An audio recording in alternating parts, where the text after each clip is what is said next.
Bonjour à tous, alors je voulais vous faire une vidéo pour vous présenter un peu comment fonctionne ce fichier qui va vous permettre de centraliser et de planifier plus facilement vos prochains road trips. Alors il est constitué de trois principaux onglets, donc vous avez ici l'onglet itinéraire, l'onglet finance et également l'onglet équipement. Donc on va les voir un par un et on va voir comment fonctionne chacun de ces onglets. Alors on va commencer par itinéraire. Donc vous avez évidemment plusieurs colonnes. J'ai divisé le modèle en un ensemble de 8 pays. Donc si vous descendez, vous pouvez voir l'ensemble des 8 pays. Donc pour les colonnes, vous avez les pays, le lien vers l'itinéraire, les différentes villes, étapes que vous comptez faire. Une colonne aussi description si vous avez des informations à mettre sur vos étapes. La durée en jours que vous désirez rester sur place sur chacune des étapes. La durée du trajet entre votre étape A et votre étape B. Donc par exemple, sur cette case ici, votre point A, c'est votre ville de départ, et votre point B, c'est votre ville ici. Pareil pour la distance en kilomètres, donc la distance entre A et B, la distance entre votre ville de départ et votre ville ici. Le temps de conduite d'après Google Maps, par exemple, si vous utilisez Google Maps. Ici, c'est les mêmes villes qui seront remplies de ce côté-là. Et vos dates prévues de passage. Donc je vous ai fait un petit exemple pour vous montrer à quoi ça doit ressembler une fois que vous avez rempli. Donc j'ai fait rapidement sur un road trip par exemple de France à Espagne, en partant de Paris, en passant par Metz, Belfort, Lyon, etc. etc. Donc comme je vous le disais, la case ici, la durée entre le trajet A, le durée de trajet entre le point A et le point B en jour. Donc la 1, c'est entre Paris et Metz, parce que d'après Google Maps, vous avez 330 km et 4 heures de conduite, donc vous avez estimé que vous pouvez le faire en une seule journée. Donc vous remplissez 1 ici. Comme vous voyez ici, il y a une case blanche. Cette case blanche, elle est là parce qu'en fait, vous n'avez rien à remplir ici, vu que c'est votre point de départ. Vous n'avez pas prévu spécialement de rester sur place. Et c'est la même chose pour les trois cases qui sont ici. En fait, la dernière étape du pays 1 sera la première étape du pays 2. Donc vous voyez, là vous pensez passer la frontière entre la France et l'Espagne au niveau d'Hendaye. Donc vous avez Hendaye ici, et vous avez aussi Hendaye là. Vous avez prévu de rester 2 jours sur Hendaye, donc pas la peine de le mettre ici parce qu'il est compté sur le territoire français. Et votre point A au point B, ça ne sert à rien de le remplir là parce qu'il est rempli ici ci-dessous. Donc une fois que vous avez rempli la plupart de ces informations-là, vous mettez votre date de départ ici. J'ai mis le 19 juillet, mais vous auriez très bien pu mettre le 20 octobre par exemple. Et toutes les dates vont se décaler après. Vous avez juste votre date de départ à inscrire et les restes des dates vont se modifier en fonction des informations que vous avez rajoutées ici. Si par exemple je décide de rester une journée de plus sur Metz, on voit que les dates ici ont été modifiées en accord. Donc vous avez votre récapitulatif de votre pays 1 qui est ici, donc la durée sur place, la durée en trajet, le nombre de kilomètres, la conduite. Pareil pour le pays 2, et si vous descendez tout en bas, vous avez la totalité de votre trip. Donc bien évidemment, vous pouvez supprimer ou rajouter des pays, c'est vous qui voyez. Vous pouvez également garder les villes ici, inscrites comme là, ou vous pouvez très bien les supprimer comme j'ai fait juste en dessous. Donc ça c'est pour l'onglet itinéraire. On va passer maintenant sur l'onglet équipement. Donc j'ai mis plusieurs catégories dans les équipements. Ça vous permet aussi d'utiliser ce fichier-là comme un checklist de ce que vous avez déjà, de ce qui vous manque et de ce dont vous avez besoin pour votre voyage. Donc je l'ai divisé entre l'équipement pilote, les vêtements, la bagagerie, l'électronique, l'équipement de la moto, donc les différentes modifications que vous souhaitez apporter à votre moto si besoin, la partie électronique, le camping, les outils et les pièces détachées, et un petit onglet divers. J'ai mis quelques chiffres encore une fois en exemple pour vous montrer comment ça fonctionne. Vous avez dans ce petit tableau-là récapitulatif l'ensemble des tableaux qui sont repris, donc vous n'avez rien à modifier dans celui-là. Par exemple l'équipement pilote, on voit qu'il est à 420 €. Équipement pilote, c'est cette colonne-là. On voit que le total ici est de 420 €. Si je désire rajouter ceci, ça se calcule ici et ça se change ici. Donc ça, c'est pour l'onglet équipement. Ensuite vient l'onglet finance, qui est le plus, entre guillemets, complexe en visuel, mais qui est en fait assez simple à comprendre. Vous n'avez que les cases en bleu turquoise à remplir. Toutes les autres cases sont remplies soit automatiquement par rapport à ce que vous avez déjà rempli précédemment, soit sont calculées par rapport aux informations que vous avez données.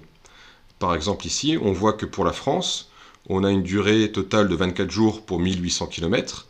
Tout ça, ça a été inscrit et calculé directement grâce aux informations que vous avez rentrées dans l'itinéraire. Donc on voit que les 24 jours sont ici l'addition de cela, et les 1800 km sont ici. Si par exemple je modifie Toulouse et que je désire rester 3 jours au lieu de 2, maintenant on passe de 24 à 25. Pareil pour les pays, vous n'avez pas à le remplir. Là c'est inscrit France. Si demain vous désirez plutôt aller en Allemagne, vous inscrivez Allemagne, et Allemagne s'inscrit ici. Donc vous avez un récapitulatif pour chacun des pays que vous allez traverser, et ici, un récapitulatif de l'ensemble de votre voyage. Comme vous voyez, sur chacune de ces colonnes, il y a un plus marge. Il y a toujours un imprévu, il y a toujours quelque chose qu'on n'a pas spécialement planifié qui arrive, ou on a tout simplement envie de faire un détour ou de rester plus longtemps parce qu'on est tombé sous le charme d'un endroit. Donc moi j'ai tendance à mettre dans mes voyages 15% de marge par rapport à ce que je planifie en termes de durée par exemple, ce qui permet de ne pas être surpris de certains événements qui n'étaient pas prévus à la base. Ces 15% là, vous les retrouvez dans cette case ici, que vous pouvez modifier à tout moment, c'est vous qui choisissez. Donc ce qui nous fait passer par exemple pour le Nouvelle-Allemagne de 25 jours de voyage à 29 jours. Pareil pour les 1800 km de prévu, on passe à 2071 km. Donc ce récapitulatif ici prend en compte les marges de vos pays. Donc le 47, en fait, c'est le 29 plus le 18. C'est pas le 25 et le 16. Donc voilà. Encore une fois, ici, vous n'avez rien à rajouter. Hein. Vous avez juste à compléter l'onglet itinéraire et tout se fait automatiquement. Donc dans ce tableau-là, vous avez juste le nombre de pays à inscrire si vous le désirez, et encore une fois, la possibilité de faire un récapitulatif de votre mapping, si vous avez un lien Google par exemple. Ici, s'inscrit automatiquement également le récapitulatif de vos étapes avec le kilométrage sans la marge, pour chacun des pays, et ici, le récapitulatif, encore une fois, mais en prenant en compte ce coup-ci la marge. Donc les 2071 ici, on les retrouve bien là. Si on descend un peu plus bas, vous avez ce tableau-là, qui est le tableau récapitulatif de vos frais. Donc on voit bien qu'il y a les coûts du voyage, les coûts de pré-départ, les coûts totaux et le budget quotidien. Donc le coût du voyage pour le moment est à 0, parce qu'il va dépendre de ce qu'on va remplir juste en dessous après. Le coût de pré-départ de 2170 €, on le retrouve dans le tableau juste en dessous de récapitulatif des coûts de pré-départ. Donc les 2170 € sont ici en bas. Donc ça correspond aux différents onglets de l'équipement qu'on a vu juste dans cet onglet juste ici. Éventuellement, si vous avez besoin de rajouter les frais de transport de votre moto, par exemple des frais de bateau, ou de billets d'avion si vous désirez aller dans un pays et vous y rendre par avion, et les différents frais administratifs qui sont calculés un peu plus bas, je vais vous montrer. Encore une fois, par exemple ici, vous n'avez que les deux ici, les deux cases turquoises à remplir. Donc ça, c'est pour les coûts de pré-départ. Pour les coûts de voyage, on a un tableau récapitulatif qui se trouve ici. Comme vous le voyez, il n'y a aucune case turquoise, donc tous ces éléments-là seront calculés automatiquement. J'ai divisé les coûts de voyage en plusieurs catégories, donc l'essence, le logement, la nourriture, la maintenance de la moto, et ce que j'ai appelé les coûts uniques. Donc on va commencer par la première catégorie, donc l'essence, qu'on retrouve dans le tableau encore une fois juste en dessous. Vous avez juste ici à remplir votre consommation aux 100 km de votre moto, donc on va dire que c'est 5 litres au 100. Vos kilomètres sont directement affichés ici par rapport à ce qui a été calculé via l'itinéraire, donc ça prend en compte la marge dont je vous parlais avant.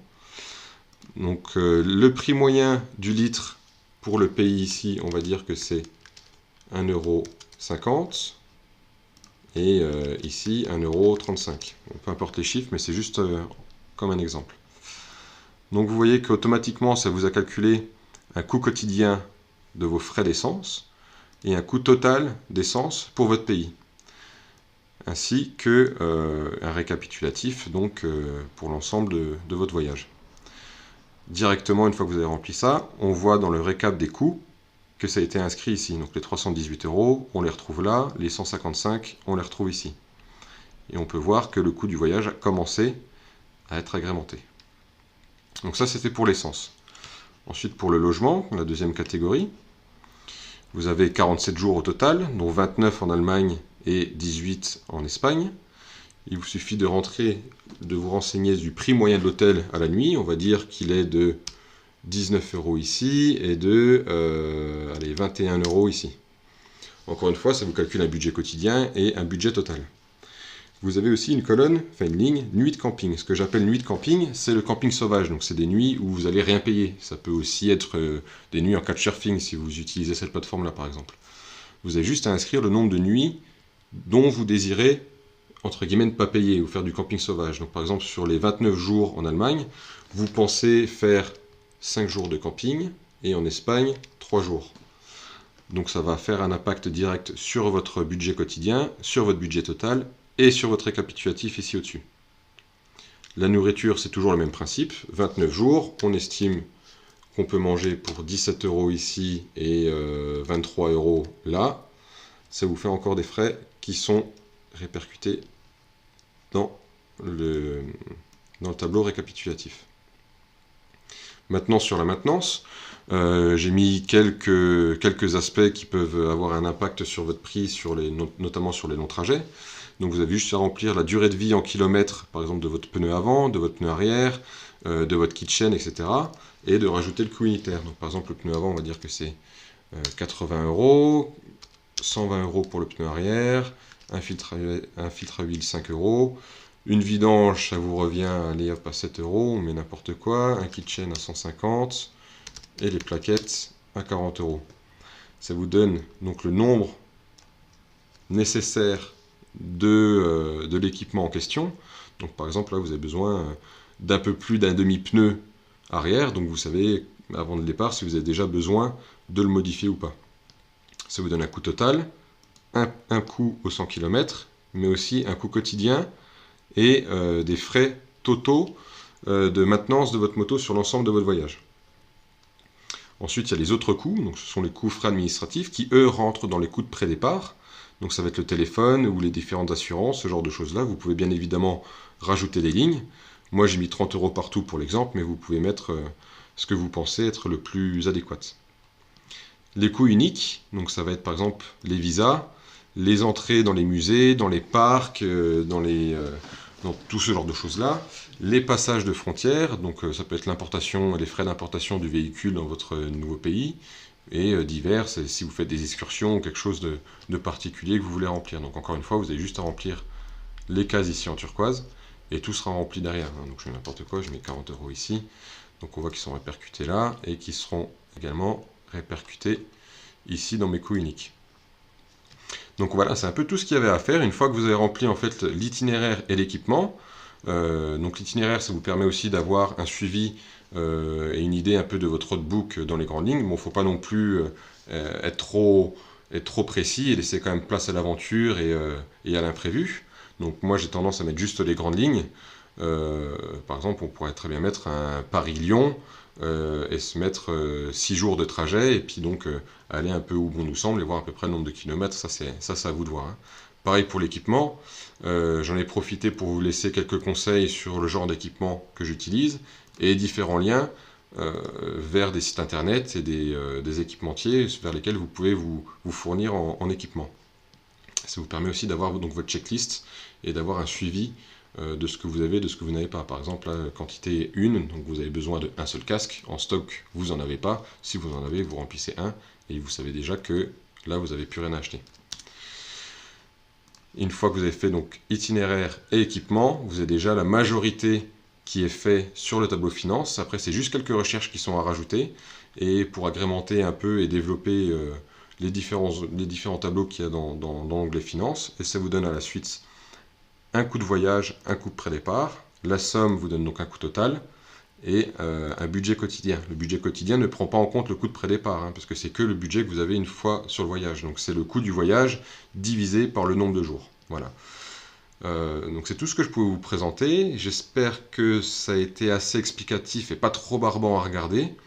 Si vous avez des questions par rapport à ce fichier-là ou si vous rencontrez des problèmes parce que vous avez à le modifier, n'hésitez pas à laisser un commentaire et si j'ai le temps, je prendrai avec grand plaisir l'ordinateur pour vous répondre et voire même vous passer un coup de fil si je suis disponible. Eh bien, je vous souhaite à tous une bonne préparation, un bon voyage et À bientôt.